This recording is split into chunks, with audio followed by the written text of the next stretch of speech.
I'm just a step away, I'm just a breath away, losing my faith today. Falling off the edge today. I am just a man, not superhuman. I'm not superhuman. Someone save me from the hate. Assalamualaikum warahmatullahi wabarakatuh. Nama saya Faizmi Syafri bin Muhammad Fauzi dan saya merupakan pelajar Kolej Kemahiran Tinggi Mara Kemaman di dalam jurusan Diploma in Plant Engineering Technology Mechanical. Dan di dalam video saya ini, saya ingin kongsikan kepada anda semua berkaitan dengan tip-tip pembelajaran secara atas talian ataupun lebih dikenali sebagai pembelajaran secara online. Dan kalau kita lihat kepada situasi semasa keadaan di negara kita ini dengan COVID, PKP dan sebagainya, jadi ia turut memberi kesan kepada khususnya sektor-sektor pendidikan kepada pelajar-pelajar yang baru nak daftar kolej, universiti, baru nak memulakan sen 1, sen 2 dan sebagainya. Jadi ia menghalang untuk mengadakan pertemuan secara fizikal. Jadi dengan kata lain, terpaksalah dengan kebenaran internet sekarang ini, dan teknologi sekarang ini, terpaksa melakukan pembelajaran secara atas talian ataupun pembelajaran secara online. Tip yang pertama ialah berkaitan dengan pengurusan masa. Seperti yang kita tahu ini, pengurusan masa ini sangatlah penting kepada kita. Jadi kita kena manfaatkannya dan gunakan dengan sebaiknya. Kerana seperti yang kita tahu ini, dalam pepatah, masa itu emas. Jadi dengan cara lain, kita boleh buat jadual waktu kita sendiri untuk kita seimbangkannya, balancekannya.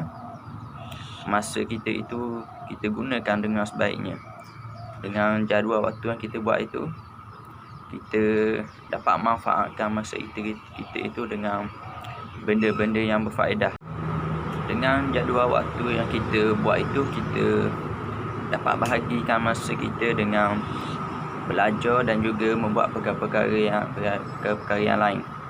Kalau belajar ini, mestilah dengan kelas online kita kena tepati waktu untuk masuk, untuk hadiri kelas tersebut. Dan juga perkara-perkara yang lain ini seperti benda-benda yang berfaedah dan sebagainya lah. Tip yang kedua ialah persediaan tempat belajar. Persediaan tempat belajar kita ini mestilah dalam keadaan tempat yang kondusif, selesa dan selamat daripada sebarang gangguan dan sebagainya. Dan alat-alat tulis itu mestilah lengkap, mencukupi dan sebagainya. Dan yang paling penting ialah akses internet. Kalau kelas online ni, yang penting sekali kemudahan internet lah. Mesti laju, pantas. Jadi kita kena bijak untuk cari kawasan yang mudah untuk kita akses, dan line yang laju, yang baik untuk kita belajar secara online ni.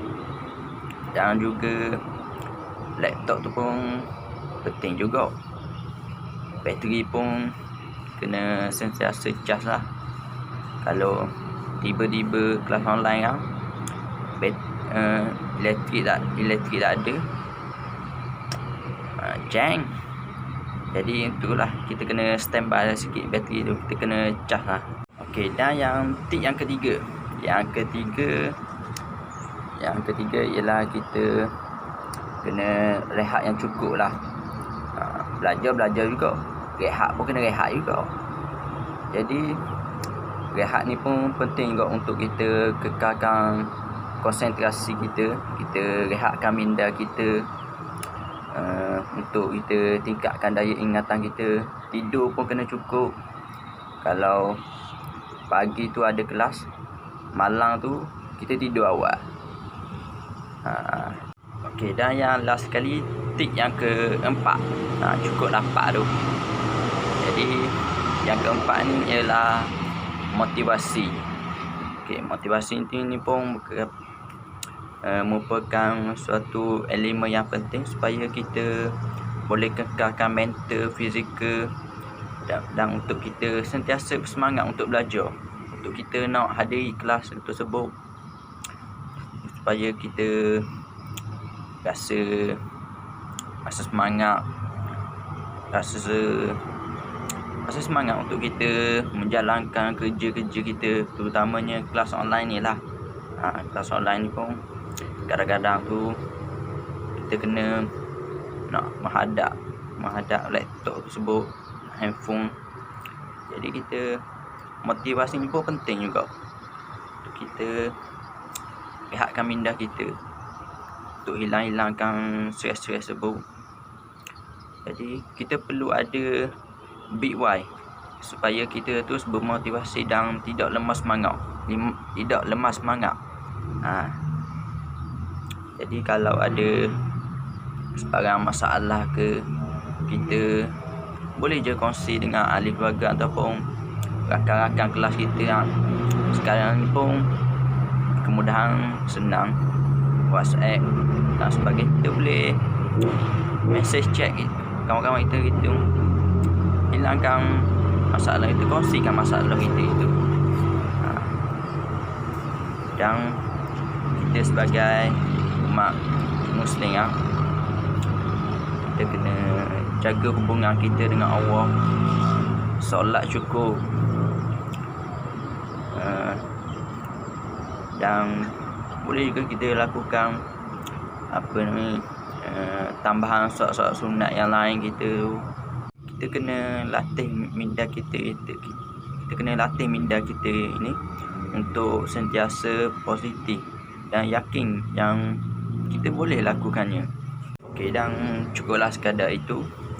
That's all from me. Dan saya harap kepada yang menonton video ini dapatlah manfaat, sedikit sebanyak manfaat untuk kita praktikkan pada diri kita sepanjang berada dalam kelas online ni. Jadi yang baik itu datang daripada Allah, dan jika ada kekurangan saya minta maaf banyak-banyak. Dan Assalamualaikum warahmatullahi wabarakatuh.